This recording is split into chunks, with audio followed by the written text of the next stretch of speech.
Today I fucked up by asking a 5-year-old if he had any questions. So I work as a pediatric nurse, and today I had a sweet little 5-year-old patient. Everything was going fine, and at the end of the visit I tried to be nice and professional, so I asked him, "Do you have any questions?" I expected something like, "When can I go home?" or "Do I get a sticker?" Instead, without hesitation, he looked me dead in the eyes and said, "Why don't sharks have eyebrows?" I completely froze. My brain went blank. I've studied medicine, childcare, and 1,000 other things, but not once in my entire education has anyone prepared me for that kind of question. I tried to laugh it off and told him I'd do some research, but honestly I'm still thinking about it. I left the room questioning my entire existence. Why don't sharks have eyebrows? Do fish even need them? Am I dumb for not knowing? Google didn't help much either. Anyway, that 5-year-old destroyed my confidence in 3 seconds flat. Too long did not read. I asked a 5-year-old patient if he had questions. Instead of something normal, he asked why sharks don't have eyebrows. I still don't know the answer. Eyebrows are made of hair. Mammals have hair. Sharks aren't mammals, so they can't have hairy eyebrows. To answer you, and the 5-year-old, you don't need eyebrows underwater. They evolved in terrestrial mammals to divert dirt and sweat, and in humans, they also became important for facial communication. Underwater animals developed different adaptations instead, things like a third eyelid, rolling the eyes backwards for protection, or special eye lubricants. Sharks are sneaky. Eyebrows would give away their expressions. My friend's father decided it was time to explain human reproduction to his 2 sons. They were 8 and 6 at the time. After he had finished telling them the details, he asked if they had any questions. The younger boy spoke up and asked him why mountain climbers had those spikes on their boots. I have asked the same question numerous times throughout my life when someone has explained something to me and then asks if I have any questions. When I was a kid I asked my dad, why do they build houses outside? And it blew his, probably very high, mind.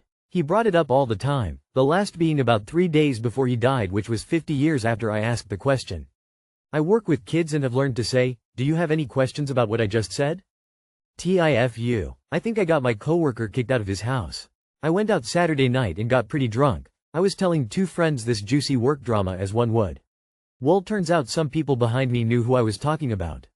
They came over later and confronted me about it. The work drama being that this man I work with was having an affair with another coworker. It was very obvious, like all over each other constantly, and then they got caught, cuddling, after hours. It was a whole thing. Well, the fiancée got a hold of me today and I was just honest with her. If this was happening to me I would want to know. Well, she told him it was me that she had asked and he told her I was just saying that because she tried sleeping with me and I told her no, which is a lie. 1. I don't want him, and 2. I would never be that direct with someone. Anyways, she kicked him out and even saw them together and confronted the girl, and she was also honest with her and told her, "Yes, we've been hanging out for a month now. I know I can keep the drama outside of work, but I am scared he's gonna retaliate." Do y'all think I fucked up? Too long did not read. Skeptical smiley face. My coworker who's having an affair with another coworker, his fiancée got a hold of me and I told her what I've seen and have heard at work, and she threw all of his shit out, and he knows I'm the one that said something and is now lying about me, and told her I tried sleeping with him and I'm just mad he told me no. This is just wrong. Affairs with coworkers should be discovered the old-fashioned way, on the Jumbotron at a Coldplay concert. Your coworker got himself kicked out of his house.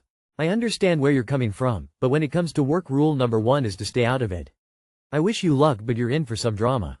Report him to our. You have an easy lawsuit if he's harassing you at work and they do nothing, so they'll want to have a talk with him to tell him to chill. Plus they may fire him and his cuddle buddy depending on their work relationship. Kinda messed up of the fiancé to tell the guy it was you. Assuming this is real, why would you think you're obligated to keep your coworker's secrets for him? Are you getting anything in return for that?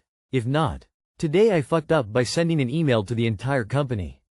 This happened today and I still feel sick to my stomach. I was messing around with a coworker over an email, like joking about some stuff and saying a few things about other coworkers that were definitely not appropriate to put in writing. It was meant to be private between us, like nothing crazy, just dumb office jokes. At one point I meant to hit reply but instead hit reply all to the original thread, which included the entire team and several managers. The email had some not so nice remarks about certain people from our company, and to make it worse I even mentioned how many hours we waste playing Grizzly's Quest during slow afternoons. I didn't realize until I started seeing responses come in, everything from, "I think this was meant for one person," to total silence from higher ups. I tried to recall the message, but obviously it was too late. My manager called me almost immediately for a conversation, And while they didn't outright say I'm in trouble, I could tell this is serious. I feel like I might have just tanked my reputation here completely and maybe even my job. The worst part is knowing that people I work with every day now know exactly what I think about them. Some comments were definitely crossing lines. Too long did not read. Accidentally sent private email making inappropriate jokes about coworkers to entire company instead of one person. Now facing potential career consequences. You realize the company can see those emails anyway, right? They just don't disclose them to the entire office. If you're gonna talk like that behind your coworkers' backs, at least actually do it privately. Honestly, you earned whatever consequence you get from this. It's awful judgy gossipy behavior. The company knows. Might as well post the email here. The trick is not to be a judgmental asshole in the first place, and this wouldn't happen. Never assume that you have any privacy using your company's IT system regardless of who the recipient is. On the positive side of things, the people that you didn't critique will think you're an absolute legend. Similar thing happened to me years ago. Company was bought out. We had a huge conference call from the new corporate overlord HR department to explain things. There were about 100 people on the call in 3 different facilities. The HR people were bumbling stuff left and right. I blurred out, "This is like watching a monkey fuck a football." I swore I thought I was on mute, but nope, I wasn't. Everyone at my facility knew it was me. HR was embarrassed, but no one ratted me out. Today I fucked up by making my mom cry after my first autism assessment. So today I went into the doctor's office for my first autism test thing. It was the ADOS test, which is basically talking with a doctor while solving different puzzles. I just want to give some background story. I have been bullied throughout my childhood. I am in my late teens now, and had bad social anxiety for a while where I struggled. I've generally hurt myself badly on social interactions throughout my life. The system have overlooked me a lot though because I get good grades, and for some reason that's all the system cares about. After the ADOS I came out and told my mom about the test and what I answered.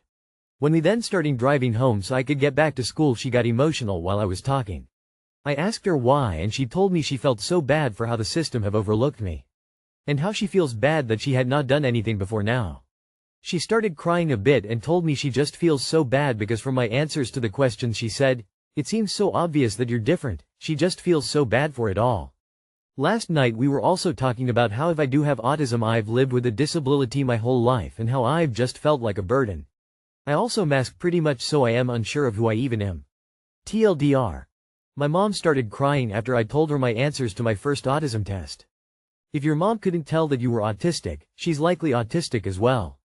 Autism presents itself a lot differently in women. You didn't F up at all, you simply discovered something new about yourself. I don't know your life or your situation, but even if you feel no resentment towards your mother, if I assume the best of her, she's still understandably feeling guilt for not realizing there was something she could have done to help you in the hardships you faced. You may be feeling like you don't really know who you are, but people are not carved out of stone. Life is a perpetual process of self-discovery and change, and now that you have more information about yourself, you can continue to embrace who you are and move forward, outward, and upward. This is a victory in your path to self-actualization, even if it doesn't feel like it right now. As a mom, I'm going to guess that wrapped up in those tears of sadness were also some tears of relief that she now has a pathway to better understanding about who you are and ways to help you. It's not your fault, you didn't make her do anything. Imagine for a second that instead of autism you had some kind of subtle physical disability, maybe something like chronic fatigue. Would it still be your fault that she feels bad about your diagnosis then? Your mom feels bad about her own actions and her own inability to notice your autism and help you with it. At least she believes you. My mother can't seem to grasp I'm autistic and that my nephew likely is too. I don't know what she thinks that means, but it's pretty clear I was different my entire life. Your mom crying isn't because of you, it's because she sees how hard you've worked and how much you've struggled without the support you deserved. You're not a burden, and it's okay to let yourself be seen.